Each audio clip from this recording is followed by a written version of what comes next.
Hi, Judy Materano with NVSHP President for 2024. And this is Regini Bhakta, the Treasurer of NVSHP.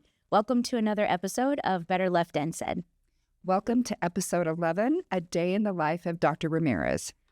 Dr. Leanna Ramirez is the Chief Clinical Officer at the center, and we're really excited to talk to her and get to learn a little bit more about what she does. Tell us about the center, Leanne, and its role in Southern Nevada, and give us an overview of what you do at the center.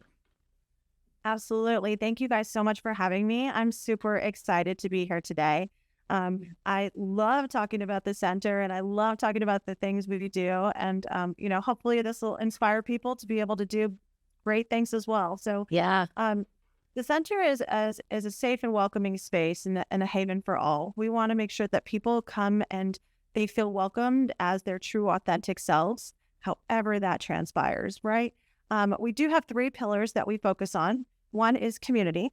So we do focus on the LGBTQIA plus community, but we also like to say that we are straight friendly. Right? Yeah.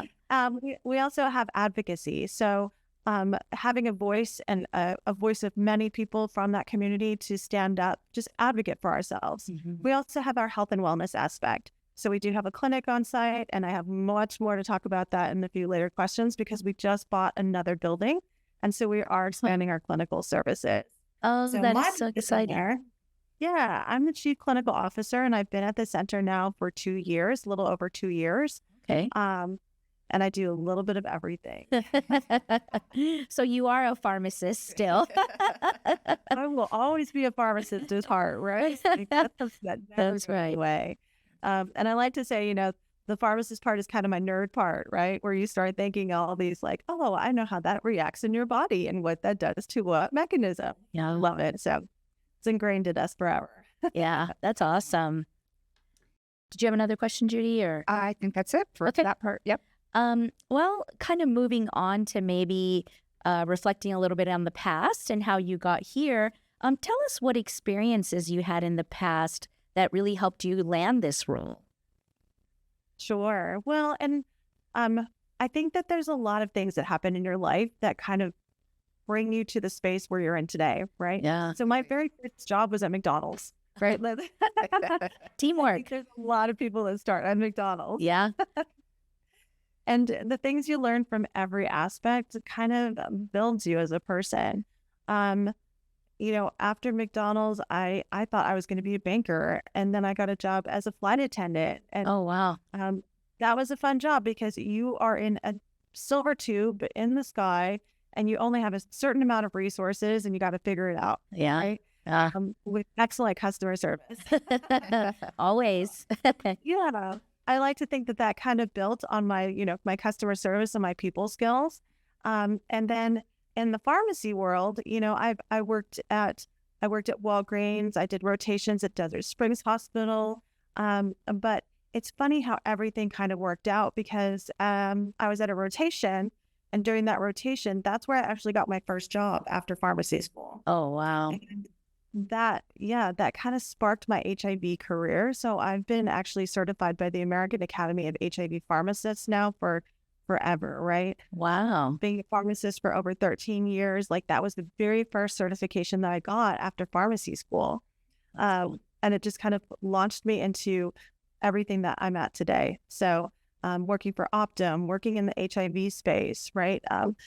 Building relationships all along the way. So like, I always tell people, I'm like, yes, I have a phone a friend. Do we need a doctor? I could phone a friend because I have like 3 doctors I can call right now that'll, we've worked together for years and they'd be able to help us. Yeah, that's so cool. So a little bit of everything. Yeah.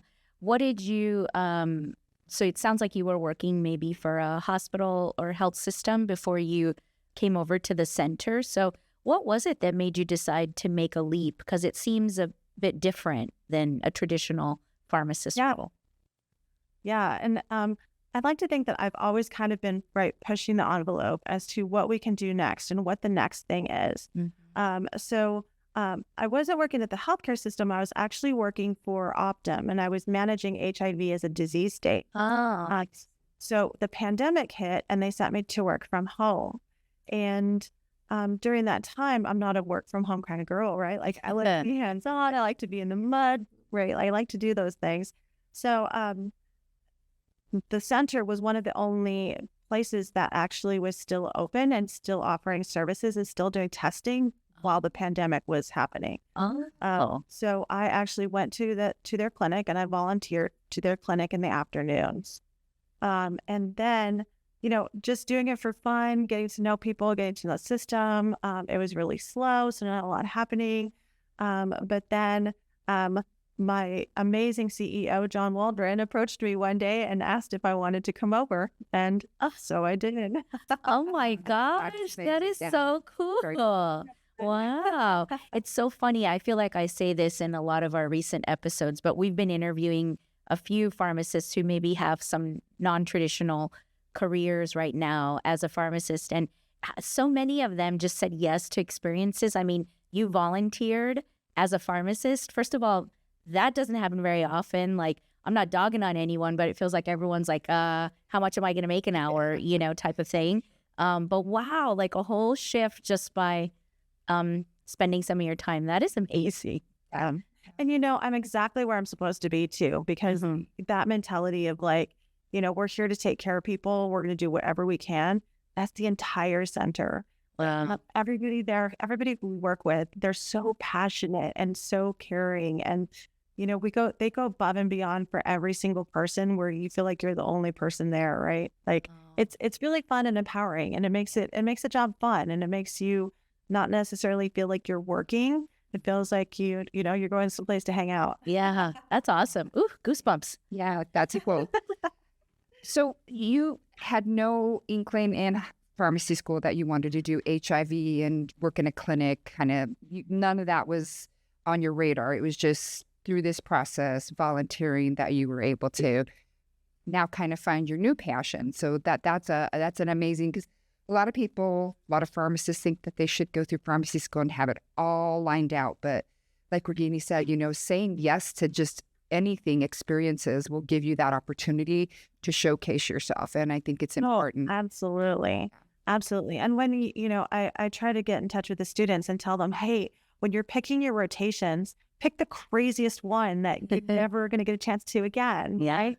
Like, you're going to leave pharmacy school and you're going to have a career in pharmacy. But what if you want that one experience? Like, I did the one with advanced isotopes, right? So nuclear, yes. That was cool. I'll never get that opportunity again. But thanks to my rotation, I got to step into there. So that's fun. That is so cool. So, Anne, I have one more question. Walk us through a typical day for you at the center. We were just fascinated by the center in general, and then tell us a little bit what your day looks like. Sure. So every day is different, as you can imagine. But we have our clinic. So our clinic has HIV advocates who do HIV testing. We also offer STI testing, as well as HIV, Hep C. So I typically, come in to the clinic, make sure everything's set, make sure everybody's set. Sometimes I do have the opportunity to talk to people about PEP and PrEP. And I consider those like the moments where I'm reminded, right, why we do all this, because there's nothing like getting that direct patient interaction. But a lot of it, I work in grants and working on budgets, and, that's a lot of different stuff every single day. But like the people you work with make all the difference, right? Because they are the ones who, if you come in and you're a little bit down, you rely on them to help bring you up, and vice versa, right? And being in a leadership position it's important for those leaders to understand, the shadow that they cast, because as a leader, you have so much more of an influence over the people around you that you don't even realize. So you have to be very conscientious, right, about what you say, because that can be interpreted in a million different ways. So I work very hard to have high morale and kind of keep that positivity and that passion moving forward. And so we do have students every once in a while as well. And so making sure that those students know their value, know their worth, and realize the impact that you have, right? Like, we can run into 100 people in a day, but we can be 100% to 1%. So just kind of making sure that you give it your best all the time. Mhm. I like So I'm running around in the background trying to make that happen, right? Yeah, that sounds like a lot to manage. I thought of a question just based off of how you described things working at the center. So I guess that sounds a little bit like maybe the public health clinics and stuff. So do you, but the center is not part of like Southern Nevada Health District or anything. No, but we do work in collaboration with them. And again, that's important too, right? Like we need community partners. So in our clinic, we actually have a needle exchange machine. I don't know if you've gotten a chance to see that. Yeah, I've never seen one. Cool. Oh, wow. So people are given a card and a 4-digit PIN. So just like an ATM, they can swipe their card and enter their code. Nice. And they now have access to, like, it's a bag of needles, syringes, cotton balls, alcohol swabs. It's got a little sharps container in there. Wow. Everything, right, that helps them do it safely. Yeah. That's awesome. And that's why, like, we're not competition, right? I don't see anybody as competition. We're community partners, and we're all working together, especially when we're in the HIV space. Yeah. We want to eradicate that, right? Yeah. We want to get rid of this disease, and we want to make sure that, you know, nobody has to catch it or get that diagnosis again. Yeah. That's so cool. Yeah. Wow. Well, kind of pivoting towards the future now, where do you see the center and yourself with the center going from here? Well, Dr. Bodka, I'm so supportive. So we have actually recently acquired a 3-story building over off of Las Vegas Boulevard in Charleston. And so the second floor is a clinic. We currently are working with 2 provider rooms. This new clinic is going to give us an additional 9 provider rooms. Whoa. Wow. Yeah. We are so excited to be able to continue, right, that same kind of care and passion over to this larger space. Also, we are working very hard on the basement and first floor to make it even more inclusive, right? We're looking to have it like an all-in-one kind of healthcare center. You know, when do you guys go to the doctor? Like, I never go, right? Yeah. If I do go, I have to take time off work, and then I have to go, and then you have to go back, and it's not easy. So we want all the services in one spot. So we're looking to bring on dental. We're looking to bring on mental health.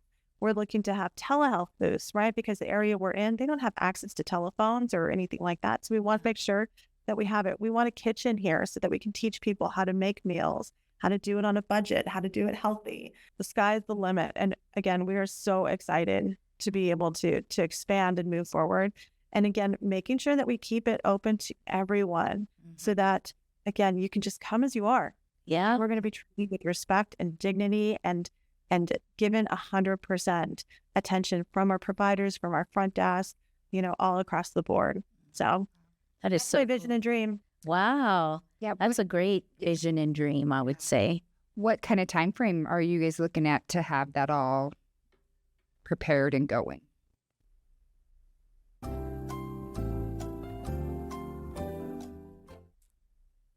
Leanne?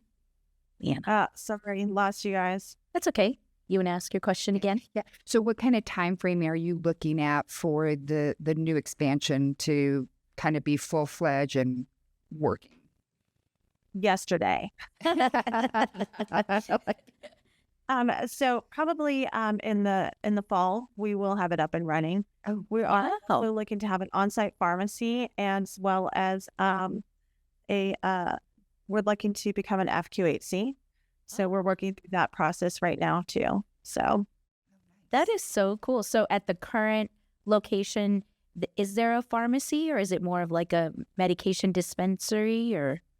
there is a pharmacy. It's a third pharmacy, Genoa Healthcare. Oh, got it. Oh, that's so cool. I mean, how exciting and so good for the community, that expansion. Well, you kind of alluded to my official title as being a faculty member at Roseman. So I'm really interested on what types of healthcare-related teaching that you do or that the center is involved in.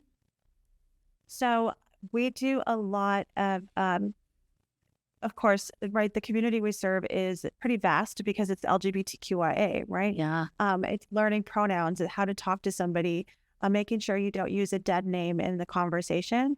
And we get a lot of, a lot of different scenarios. We are a sexual health clinic. We talk about sex, right? We ask you about sex. And we have those fun conversations. We show you how to use a condom correctly. Like, I have a little basket that I call the fruit salad basket because there's condoms that are all flavored like fruit flavors. That's funny. My platform is that sexual health is actually part of your health. Agreed. Like, we should never have separated it, and we have to talk about it. Don't be shy, right? Like, especially as healthcare providers. So we teach people how to navigate those conversations appropriately, respectfully, and with dignity. We learn about sexual health. We learn about HIV. We have Dr. Jerry Cade, who's been working in HIV since the 80s, right? He has some crazy stories. I make him tell me stories all the time. I'm like, what happened when? Yeah. So yeah, it's definitely an interesting landscape for students. Yeah, that's awesome. In fact, I mean, here in Nevada, our pharmacists have a huge role in PrEP and PEP, right? Yeah. Knowing about that, understanding it and not being afraid of it, and not being afraid to have the conversation. I think, we're really good at memorizing and repeating. So I make them think about it and apply it and understand it. Yeah. So are you or other pharmacists there do prescribe PEP and PrEP, or it's like a collaborative practice? Mm-hmm. Yep. So I've had a collaborative practice as a pharmacist to prescribe PrEP for a while now. Okay. It was one of the first collaborative practice agreements in the state of Nevada, which I'm so excited That's about. awesome. Congratulations. Yeah. And so now it's a whole new day, right? Like, Yeah. if we can just do it.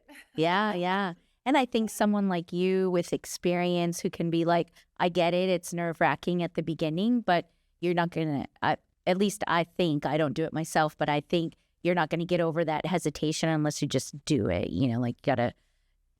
It's a skill, you just got to practice it. Yeah. Yeah, that's the hardest part, right? Yeah. Getting started. Yeah. A lot of things. Yeah. So true. I could say that about this podcast.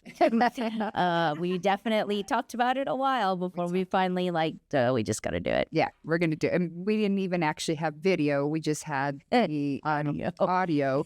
So just probably the last 5 episodes or so, we added video. So it's been fun. We definitely.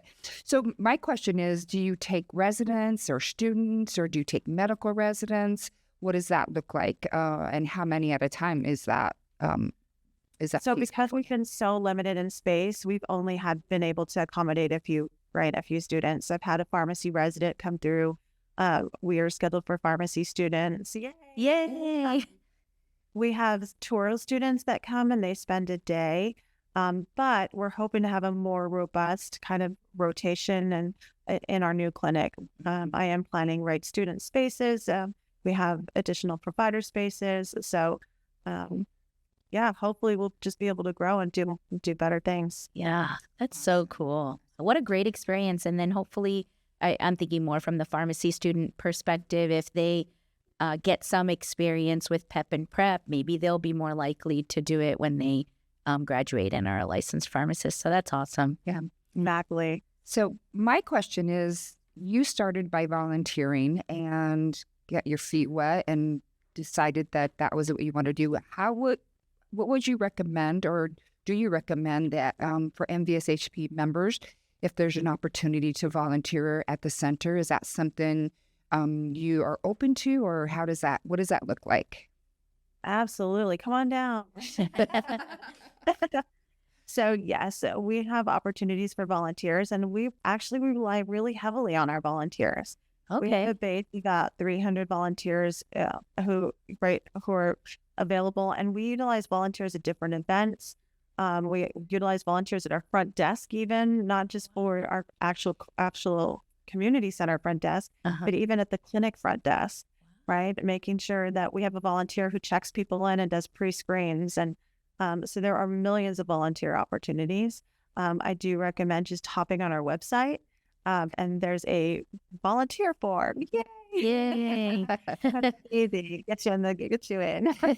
That's great.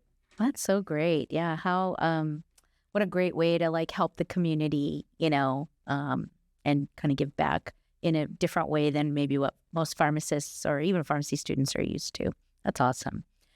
I think that's another good point is that, like, as a pharmacist, we have so many doors open to us. Like, you don't have to just be, something that you don't want to, because there are so many opportunities out there. I you figure out your goals and your dreams, and then you can make it happen. Like, anything can happen. Right? Yeah. We shouldn't have to go to a job that we don't like.